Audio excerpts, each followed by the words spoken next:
مولانا فضل الرحمان نے 26ویں ترمیم کو پاس کرنے کے لیے یہ شرط رکھی تھی کہ ان کے مدارس کی جو رجسٹریشن کا بل ہے وہ پاس کر دیا جائے۔ اس کے بارے میں مختلف طرح کی آراء اور کیا سرائیاں ہیں اور اپنے اپنے خیالات ہیں، لیکن میں اس حوالے سے بات کرنا چاہ رہی ہوں کہ ہمارا جو باقی مدارس یعنی اسکول سسٹم ہے یا ہمارا نظام تعلیم ہے، اس کے حوالے سے کبھی کوئی بات کرے تو کیا ہی احسن بات ہو کہ یعنی میں نے طویل عرصہ آرمی پبلک اسکولس میں پڑھایا، تو وہاں کے جو نظام تعلیم ہے اس میں یعنی سلیبس ہے اور نظام ہے، اس میں جو میں نے چیزیں محسوس کیں بہت زیادہ، وہ تمام ہی مضامین کے حوالے سے، یعنی خاص طور پر جو مین کانسیپچل کسی جنریشن کی جو ایک نظریاتی بنیاد فراہم کرتے ہیں جو مضامین،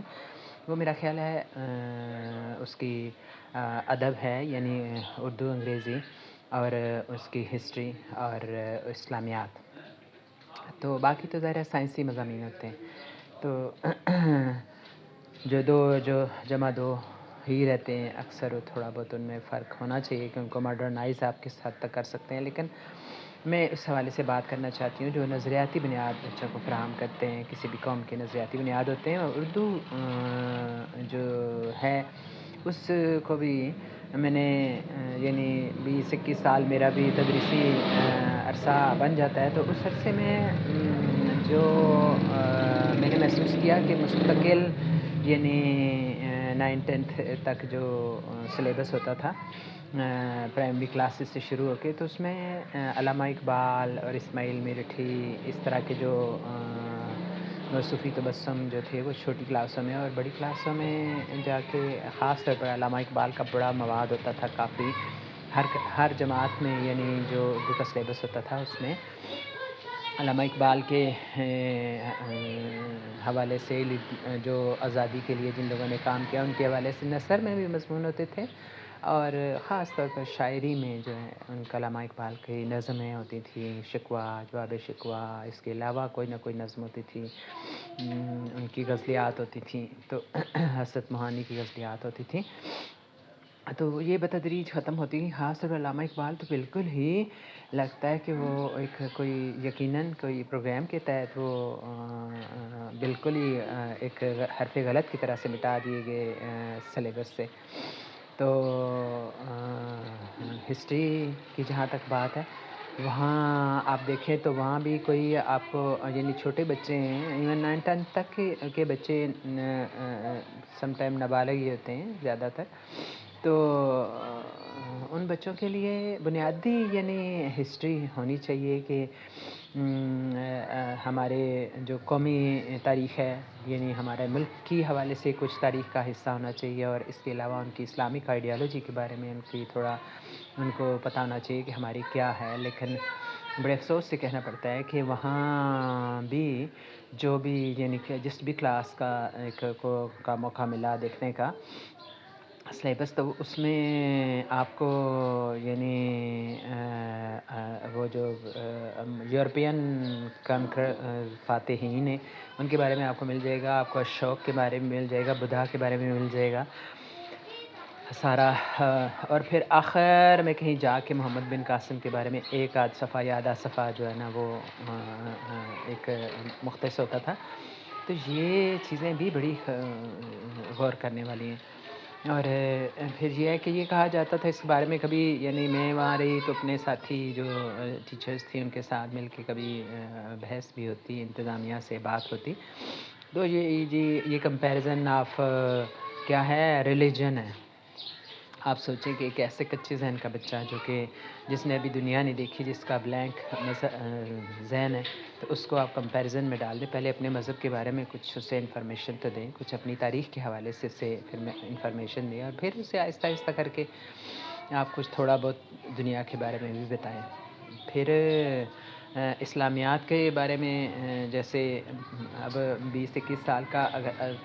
عرصہ بہت زیادہ نہیں ہوتا، لیکن پھر بھی میں نے دیکھا کہ بہت پہلے یعنی جب میں خود پڑھ رہی تھی تو BA کے دوران اسلامیات مجھے آپشنل میں بھی پڑھنے کا موقع ملا، تو وہ بڑی اچھی کتابیں ہوتی تھیں،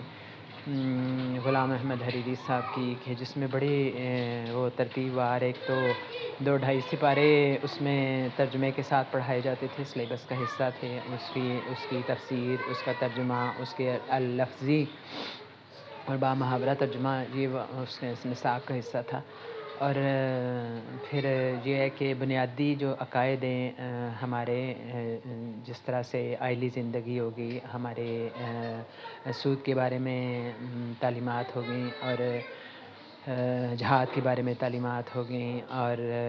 زوجین کے بارے میں کیا ہونا چاہیے، والدین کے بارے میں، یعنی اسلامی تعلیمات کیا کہتی ہیں، بہت ڈیٹیل سے، یعنی 23 24 صفحات کی وہ ابواب ہوتے تھے جو کہ ہمیں پڑھنے ہوتے تھے۔ لیکن رفتہ رفتہ اور اسی طرح سے جب میں اسکول میں پڑھانا شروع کیا تو وہی حالات تھے کہ یعنی 5 6 سے آن ورڈ 9 10 میں چلے جائیں تو تب چھوٹی کلاسز میں بھی ذرا اچھا خاصا بنیادی کچھ عقائد ہوتے تھے، اور اس حوالے سے یعنی آیات ہوتی تھیں، آیات کا ترجمہ ہوتا تھا، بچوں کو یاد کرنا ہوتا تھا، صورتیں ہوتی تھیں۔ اور پھر 9 10 میں جا کے تو بچوں کو اسی طرح سے وہاں بھی کچھ خاصا کوئی سورہ توبہ، بڑی بڑی سورہ اجراء جو تھی، بڑی بڑی صورتیں جو ہیں، اسی طرح سے 2 3 صورتیں کم از کم ان کو ترجمے کے ساتھ پڑھائی جاتی ہیں، اور اس کا وہی ایک طریقہ ہوتا تھا کہ لفظی اور بامحاورہ ترجمہ، اور ان کے بارے میں کیا، یعنی کچھ آیات کے بارے میں کون سی ٹاپک کو چھیڑا گیا ہے، اس بارے میں یعنی یہ ہوتا تھا، یعنی پیپرز میں آتا تھا، اور ہمیں ایک گائیڈ لائن بتائی جاتی تھی۔ تو یہ چیزیں رفتہ رفتہ کر کے ختم ہوتی گئیں اور بہت ہی مختصر ہو گئیں، اور یعنی خاص طور پر آیات اور صورتوں کا جو ذکر ہے وہ بہت ہی کم ہوتا گیا چھوٹی کلاسز میں خاص طور پر۔ یعنی ایک عام انسان کے لیے یہ بڑی عام سی بات ہوگی کہ یعنی پہلے آیات ہوتی تھی، پھر ان کا مفہوم آیا، پھر مفہوم میں ترجمہ تھوڑا تھوڑا بدلا گیا، پھر حدیث ہوتی تھیں اوریجنل، پھر ان کا مفہوم آیا تو پھر ان کا ترجمہ کے میں بھی تھوڑے بہت بدلاؤ آیا۔ اور پھر ظاہر ہے کہ جب آپ اس طرح کی چیزیں بچے بچپن میں سیکھ لیتے ہیں تو وہ ساری عمر کام آتی ہیں، بعد میں تو بچوں کو، بڑوں کو فرصت نہیں ملتی کہ وہ جب کسی بھی ہنر میں یا کسی اس طرح پروفیشنل لائف میں چلے جاتے ہیں تو بنیادی آئیڈیالوجی پڑھنے کا موقع نہیں ملتا۔ لیکن اس عمر میں جو بچے سیکھ لیتے ہیں، ہر ایج کے اور ہر یعنی لڑکیاں لڑکے سارے جو ہے نا، بنیادی چیزیں انہیں بتا دی جائیں، سکھا دی جائیں، یاد کرا دی جائیں، صورتیں خاص طور پر، آیات بنیادی اور حدیث، تو یہ ساری عمر پھر کام آتی ہے۔ بلینک ذہنوں میں بڑی گہرا ان کا نقش بھی ہوتا ہے۔ تو ان چیزوں پہ دھیان بہت کم ہے سلیبس میں۔ ٹیچرز کیا کریں گی، وہ کیا پڑھائیں گی،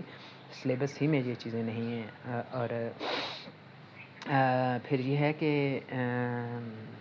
اس سے بڑھ کے آپ کیمبرج وغیرہ کی طرف چلے جائیں تو وہاں تو یہ ہے کہ یہ تو پھر بھی درمیانے درجے کے جو ہے نا وہ ادارے اے پی ایس وغیرہ، لیکن کیمبرج اور خاص طور پر یہ بیکن ہاؤس اور یہ روٹس اور اس طرح کے جو ادارے ہیں، اس میں تو سلیبس کے تو کیا ہی کہنے، یعنی آپ ان کا سسٹم دیکھیں کہ ایک تو یہ ہے کہ ان کے بہت سارے اداروں کے این جی اوز کے ساتھ تعلق ہے، وہاں سے ان کو فنڈز آتے ہیں۔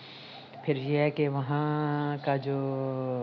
کریکلم تو اپنی جگہ ہے ہی، یعنی ظاہر باہری سے ان کی ساری چیزیں آتی ہیں۔ ان کا جو ہے نا سرگرمیاں جسے کہنا چاہیے، غیر نصابی سرگرمیاں یا ہم نصابی بھی ایون،